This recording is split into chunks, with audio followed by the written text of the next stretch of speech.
King's College is a constituent college of the University of Cambridge in Cambridge, England, formerly named the King's College of Our Lady and St Nicholas in Cambridge. The college lies beside the River Cam and faces out onto King's Parade in the centre of the city. King's was founded in 1441 by Henry VI, soon after he had founded its sister college in Eton. However, the King's plans for the college were disrupted by the Wars of the Roses and resultant scarcity of funds, and his eventual deposition. Little progress was made on the project until in 1508 Henry VII began to take an interest in the college, most likely as a political move to legitimize his new position. The building of the college's chapel, begun in 1446, was finally finished in 1544 during the reign of Henry VIII. King's College Chapel is regarded as one of the greatest examples of late Gothic English architecture.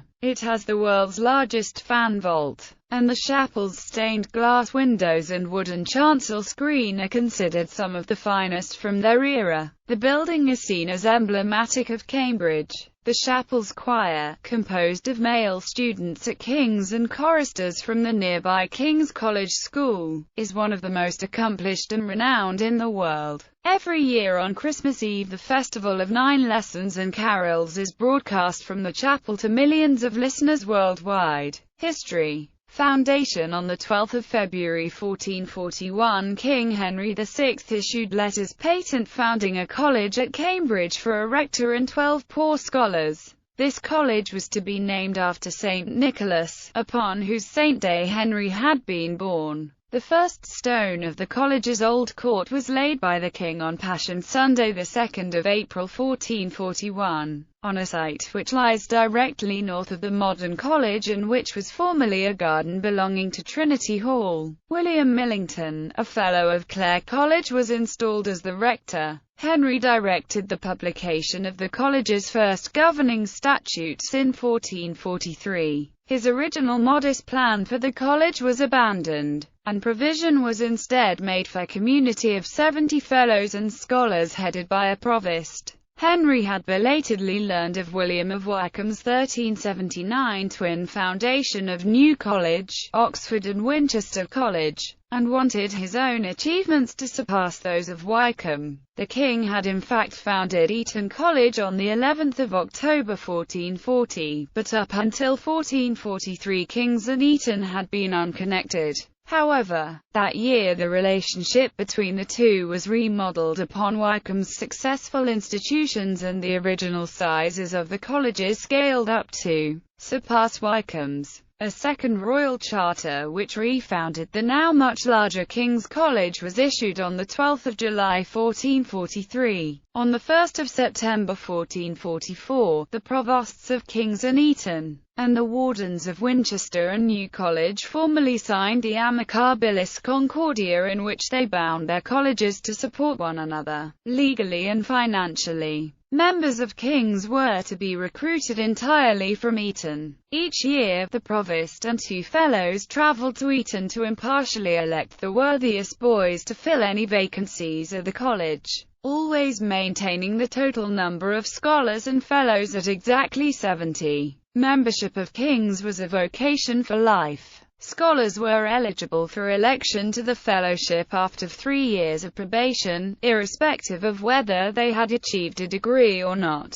In fact, undergraduates at King's, unlike those from other colleges, did not even have to pass university examinations to achieve their degree instead had only to satisfy the college. Every fellow was to study theology, save for 2 who were to study astronomy, 2 civil law, 4 canon law, and 2 medicine. All fellows save those studying secular subjects were obliged to take holy orders and become priests, on pain of expulsion. In 1445, a papal bull from Eugenius IV exempted college members from parish duties. And in 1457 an agreement between the provost and chancellor of the university limited the chancellor's authority and gave the college full jurisdiction over internal matters. Henry VI, Henry VII and Henry VIII. The original plans for Old Court were too small to comfortably accommodate the larger college community of the Second Foundation, and so in 1443 Henry began to purchase the land upon which the modern college now sits. The gateway and south range of Old Court had already been built, but the rest was completed in a temporary fashion to serve until the new court was ready. However, the new college site would itself be left unfinished and the temporary Old Court buildings, arranged to accommodate 70, served as the permanent residential fabric of the college until the beginning of the 19th century. Henry's grand design for the new college buildings survives in the 1448 founder's will, which describes his vision in detail. The new college site was to be centered on a great courtyard, bordered on all sides by adjoining buildings, a chapel to the north, accommodation and the entrance gate to the east, further accommodation and the provost's lodge to the south, and a library, hall and buttery to the west. Behind the hall and buttery was to be another courtyard, and behind the library a cloistered cemetery including a magnificent bell tower. The first stone of the chapel was laid by the king on St. James' Day, the 25th of July 1446. However, within a decade Henry's engagement in the Wars of the Roses meant that funds began to dry up. By the time of Henry's deposition in 1461, the chapel walls had been raised 60 feet high at the east end but only 8 feet of the west, a building line which can still be seen today as the boundary between the lighter stone below and the darker above. Work proceeded sporadically until her generation later in 1508, when the founder's nephew Henry VII was prevailed upon to finish the shell of the building. The interior had to wait a further generation until completion by 1544 with the aid of Henry VIII. The chapel would be the only part of Henry VI's founder's will to be realized. It has been speculated that the choice of the college as a beneficiary by the two later Henrys was a political one, with Henry VII in particular concerned to legitimate a new post-Civil War Tudor regime by demonstrating patronage of what was by definition the King's College. Later building work on the chapel is marked by an uninhibited branding with the Tudor rose and other symbols of the new establishment, quite against the precise instructions of the founder's will. Front court completed the college remained as the Old Court chapel and a few small surrounding buildings for nearly 200 years until in 1724 the architect James Gibbs provided a new plan to complete the courtyard, of which the chapel formed the north side, although his design was for the courtyard to be closed by 3 similar detached neoclassical buildings. Due to lack of funds, only the western of these was constructed.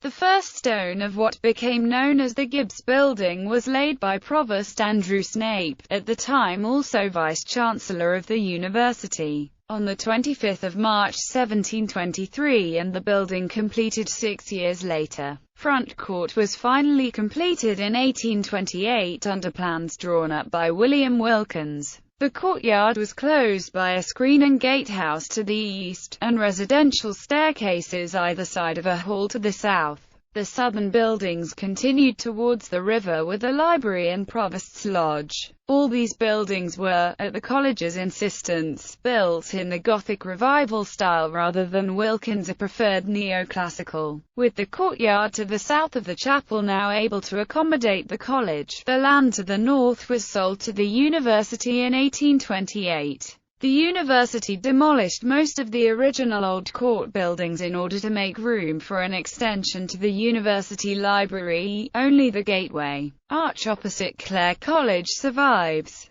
The library subsequently moved away from this site, known as the Old Schools, and the buildings are currently used for the main administrative offices of the university. Victorian reforms and expansion under the provostship of Richard Oakes. From 1850 until his death in 1888, the college began a period of reform. On 1 May 1851 it was agreed to abolish the privilege of King's members to be granted a degree without passing the university examinations. In 1861 the college statutes were amended so as to expand the college and, more radically, to allow for the election of non-Etonian King's members. The new statutes provided for 46 fellows, 24 scholarships reserved for boys from Eton, and 24 open scholarships for boys from any school. At the same time, all formal obligation to take holy orders, unenforced since the 17th century, was removed. The statutes were again amended in 1882, this time ensuring fellowships were not always for life and were awarded on merit after submissions of original research. The first non-Etonian students were admitted to study at King's in 1865, and the first non-Etonian scholars and the first non-Etonian fellow were elected in 1873. These reforms continued over subsequent decades and there are now no special privileges for Etonians at King's.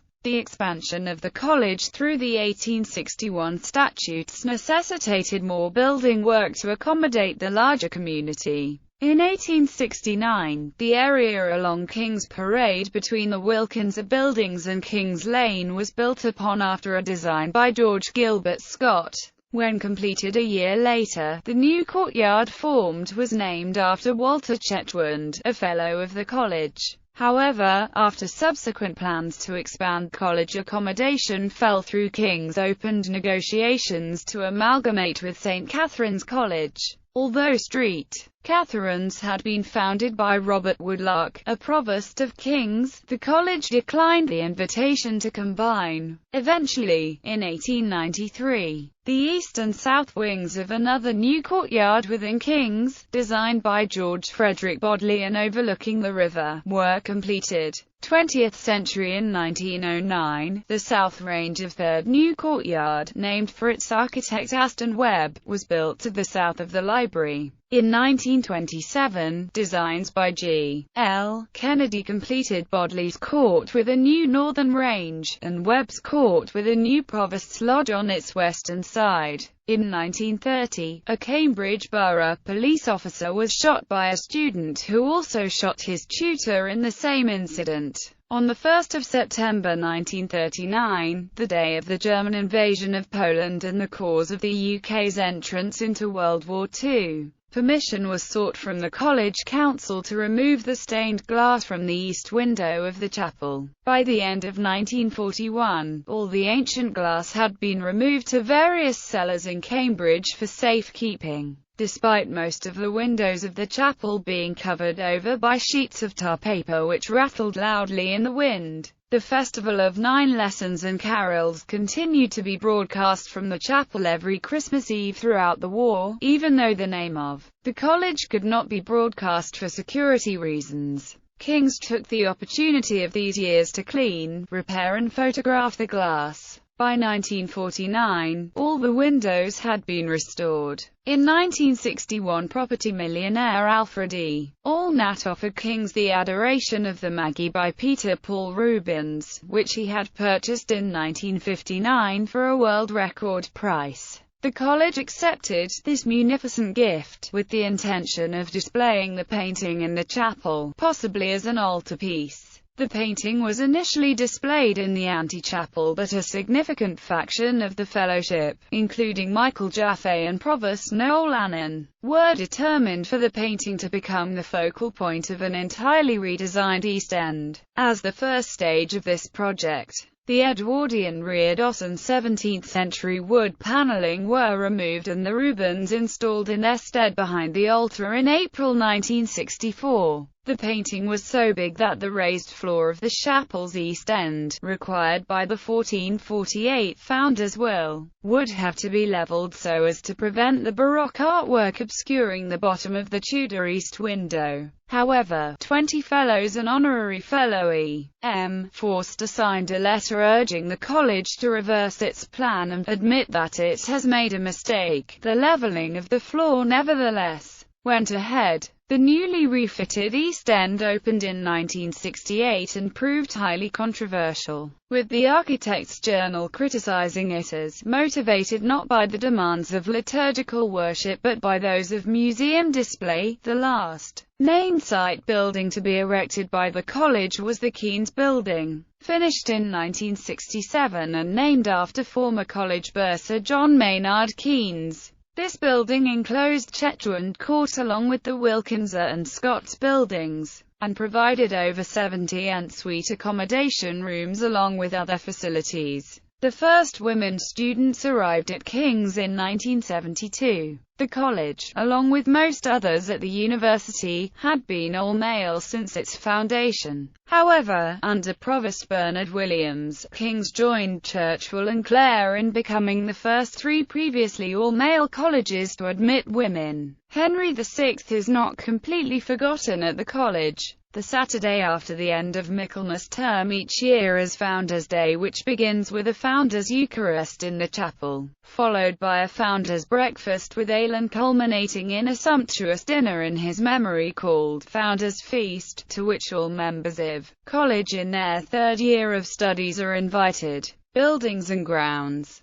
Chapel. The college chapel, an example of late Gothic architecture, was built over a period of 100 years in 3 stages. The chapel features the world's largest fan vault ceiling, 26 large stained glass windows, 24 of which date from the 16th century, and Peter Paul Rubens' painting The Adoration of the Magi as an altarpiece. The chapel is actively used as a place of worship and also for some concerts and college events. The world-famous chapel choir consists of choral scholars and choristers. The choir sings services on most days in term time, and also performs concerts and makes recordings and broadcasts. In particular, it has broadcast its 9 lessons and carols on the BBC from the chapel on Christmas Eve for many decades. Additionally, there is a mixed-voice chapel choir of male and female students, King's Voices, which sings evensong on Mondays during term time. Front court academic profile. The unofficial Tompkins table comparing academic performance ranked King's 13th out of a total of 29 rated colleges at the University of Cambridge in 2012. In terms of first-class degrees, King's ranked 7th in the university with 27.5% of final-year students achieving a first. King's offers all undergraduate courses available at the university, except for education, land economy and veterinary medicine. Although directors of studies for Anglo-Saxon, Norse and Celtic and management studies visit from other colleges, with more than 100 fellows and some 420 undergraduate students.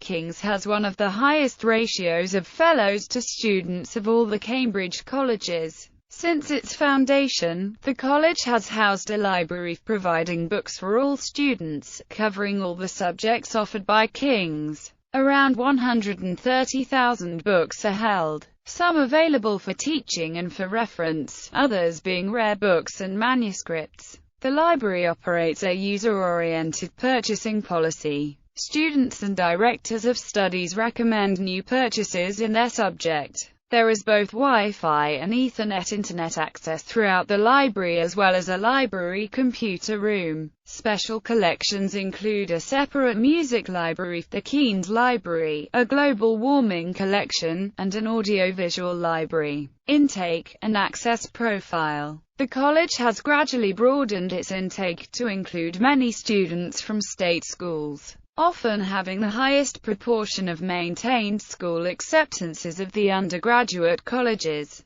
Inevitably, this has led to accusations of reactionary bias against public school pupils and of affirmative action. Although the relatively high proportion of state school students reflects the far greater number of applications from pupils at maintained schools in comparison to other Cambridge colleges, King's has established a schools liaison officer post in order to provide support to students, whatever their background, and schools and colleges of any type to find out more about the University of Cambridge and the college. King's is the link Cambridge College for schools in North East England through Cambridge University Area Links scheme. In general, the atmosphere at King's is considered to be a little easier than that of other colleges to integrate into if you come from a working class or minority background. Having said this, a survey conducted by Varsity newspaper in January 2009 revealed that the average parental income of students who participated in the survey at King's was very slightly higher than the university average. Student life. King's has its own student unions, both for undergraduates and for graduates. Students at King's have used both organizations to assist in the decision-making processes in the college itself and the university. The college students have a reputation for radical political activity going back to the late 1960s, and the college has not infrequently been the center of demonstrations, rent strikes and so forth, sparked by political events. The main bar at King's is the site of many social events, open mic nights, and informal meetings and debates between students, whilst a venue known as the Bunker, a second bar in a basement of the college, acts occasionally as a music or dance night venue and most recently the set for a King's drama productions including Sartre's No Exit and a series of monologue showcase events. Whereas many Cambridge colleges celebrate May Week with a May Ball. Since the early 1980s, King's has instead held a June event known as the King's Affair. This takes place annually on the Wednesday night of May Week, and is attended by around 1,500 students, occupying the front court, bar, hall and chapel. Past performers have included the Stranglers, Fatboy Slim, Noah and the Whalen. In 2009, Clean Bandit. There are also large student-run college parties at the end of each term known as Mingles. Sports. King's has a number of competitive sports teams including men's and women's football and athletics. King's College Boat Club has the largest active membership of any club in King's, and has had some success on the river, particularly in recent years. In 2013, the first men's boat qualified to race in the Temple Challenge Cup at the Henley Royal Regatta. Another major club is the King's Mountaineering and Kayaking Association, which has a fleet of kayaks for use on the River Cam and regularly runs climbing, walking and kayaking trips for students of the college during university vacations.